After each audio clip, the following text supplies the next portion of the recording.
Hello and welcome to Kickoff Podcast with me, Mori Ayofakayode. I'm joined as always by Right School senior writer, Hila Fisayo. Hila Fisayo, how was the week for you?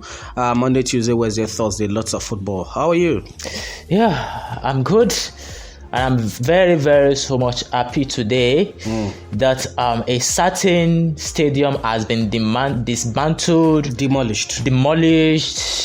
Give me another word. Discombobulated. And first time not scoring in 21 years, not scoring in 4 games. I think Liverpool are under crisis. Yeah, my name is They're in a crisis, yeah.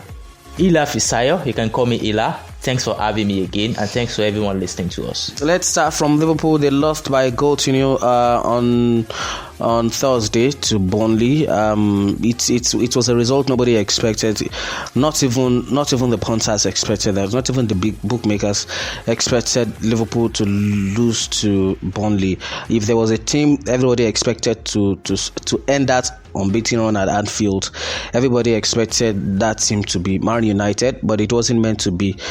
Burnley did it. 68 games unbeaten run have come to an end for Liverpool, and they've now gone 4 games without scoring a goal for the first time since the year 2000. For all the cry of Liverpool are a fantastic team and all of that, one of the problem that people have not been highlighting, people have not been talking about for Liverpool is Liverpool don't have midfielders that score goals, right? If the front three aren't firing, if they are not informed, they don't have the midfielders that can bail them out. Look at it now. In the Premier League, Manchester City have the front line that can score. They also have the midfield that can score. Kevin De Bruyne can get them goals. Ilkay Gundogan can also score. Phil Foden can also score. Bernardo Silva as well can also score. But for Liverpool, it's not the case. It's either Salah is on the score sheet, it's either Mane or Van Dijk, and Van Dijk is not available. Last season, the top 3 goal scorer for Liverpool are Mane, Salah, and Virgil van Dijk. Virgil van Dijk is out. Mohamed Salah has not been scoring. Sadio Mane has not been scoring as well. Is Liverpool in crisis right now, Hila, or are we overblowing this? Are we reading too much into this? Well, I can just guess they are a little bit in crisis. Talking about Liverpool now, I think they will still get back to their form in their next coming games. This defeat will give them the motivation, will bring back their motivation. The players will step up their ability to do what they weren't doing for the past few games now. I think their next game will be a superb one. They will surely come back from their worst form. I think it's almost certain that Liverpool would miss their central midfielders, the pairing of Fabinho and Jordan Henderson, so much. If you have this guy not playing in their regular position, they are playing from the back just as a result of Liverpool injury crisis at the back. Although Joel Matip played against Burnley, but Fabinho, who's supposed to be in that central midfield role, dictating the pace of dictating play, actually played in defense. Thiago Alcantara played, Oxlade-Chamberlain played. What happened? How did it go wrong for Liverpool in the night? How did they lose to Burnley at Anfield? Burnley. Well,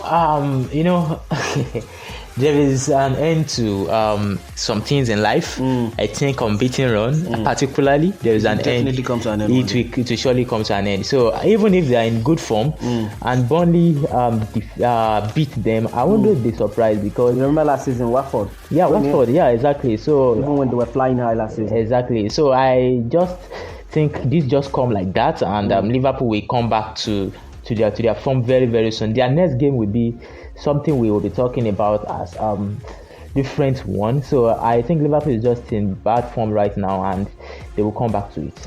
Going forward for Liverpool, do you see them still retaining that Premier League title this season after that defeat to Burnley?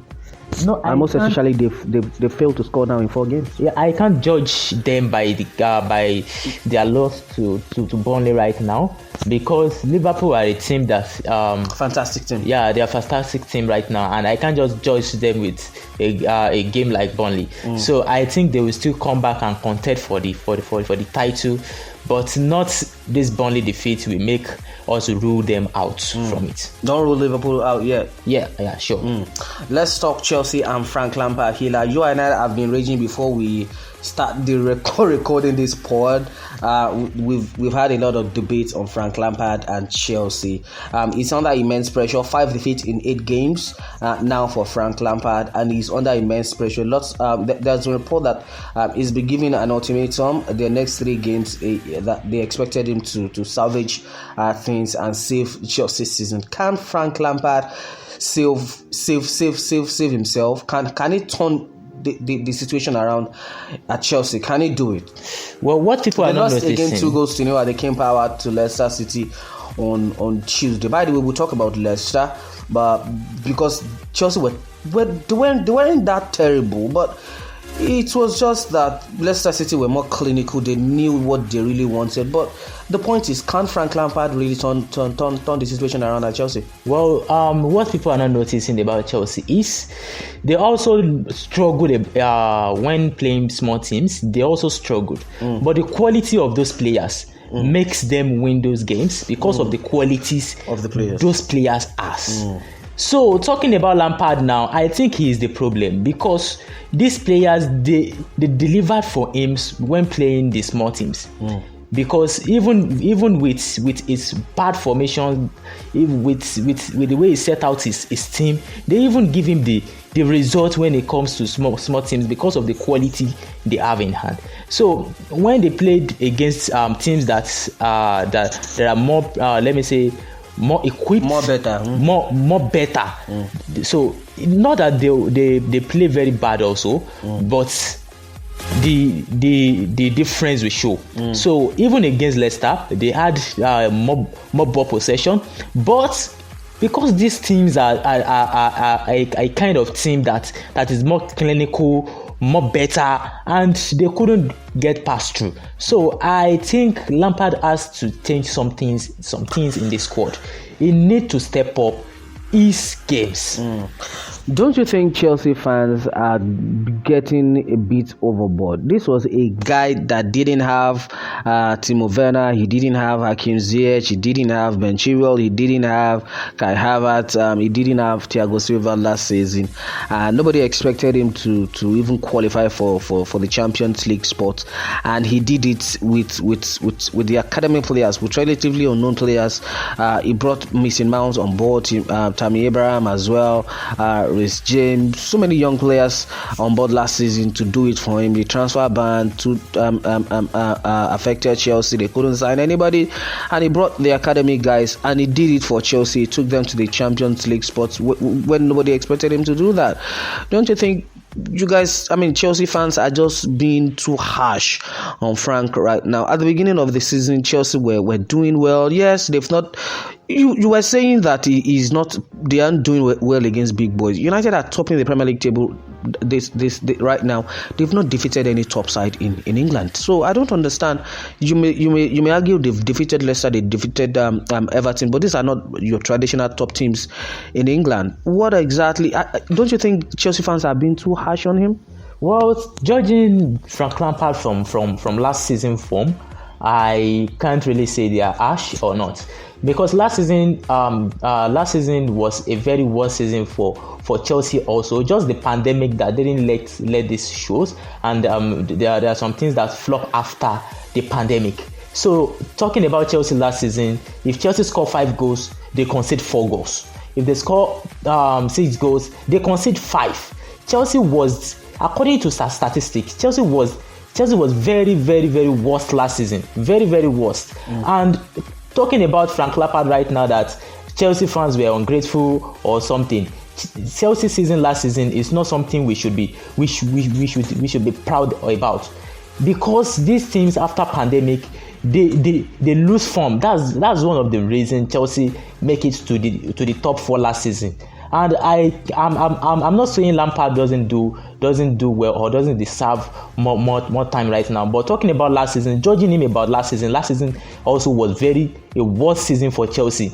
Conceding about 49 goals or more is something a big club like Chelsea should be proud about. So last season also is very worst. So to me, I don't think Chelsea fans have been worst or being harsh, being harsh or not. I can't really say something about that. What's the way forward for Frankie now? Should he be fired? Well, I think if he still wants to get his job right now, I'm not the management. I'm not the board. Do you think he should I be don't fired? think. I don't think. Be bold, Hila. Do you think he should be fired? I can't say he should be fired because right now they still give him more time. So I think the touching range of I think he can still change things around. Do you see any future in for Lampard in Chelsea? I see future in Frank Lampard if he decide not to be adamant and decide to change his formations and everything about him, because I can't just imagine a coach bringing on a striker to wing. I don't just understand. So I think he just have to do some things to make sure his team is doing well. If Frank Lampard is fired today, do you think it will be justified? Or do you think it will be a decision that was made too soon? Well, I would say it's a decision that was made too soon. I still want they should give him some time more. Yeah, like 2, 3, 4, 5 games more. I think. All right. Let's talk Manchester United. United won 2-1 at Craven Cottage on Wednesday night. A Paul Pogba stunning strike, left-footed strike that is, actually ensured United will go back to the top of the table after Manchester City won 2-0 at the Etihad against Aston Villa. Manchester United are gradually getting into that champions mode, grinding out the results. Are we taking United for granted? Don't you think we need to take them serious? They've gone to those difficult grounds that you expected that United should struggle. Yeah, they did struggle, but they got the job done. They've gone to Burnley. They picked all 3 points. Went to Anfield. They've played 3 back-to-back away games. They went away to Burnley, won by a goal to 0. They went away to the Anfield, picked a point, and also away at Craven Cottage, and won by 2-1. Aren't we taking United for granted?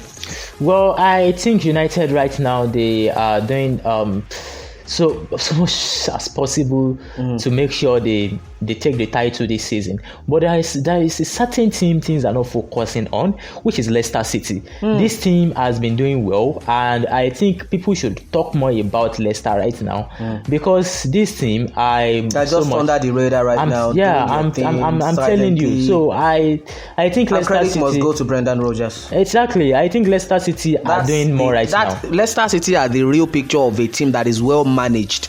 It is not down. The performance of Leicester City this season is not down to the quality of the players. It is down to the ability of the manager to get the best out of the players. Thank you. That is exactly what I meant talking about Lampard. So I think right now, oh my word, I boxed myself into a corner.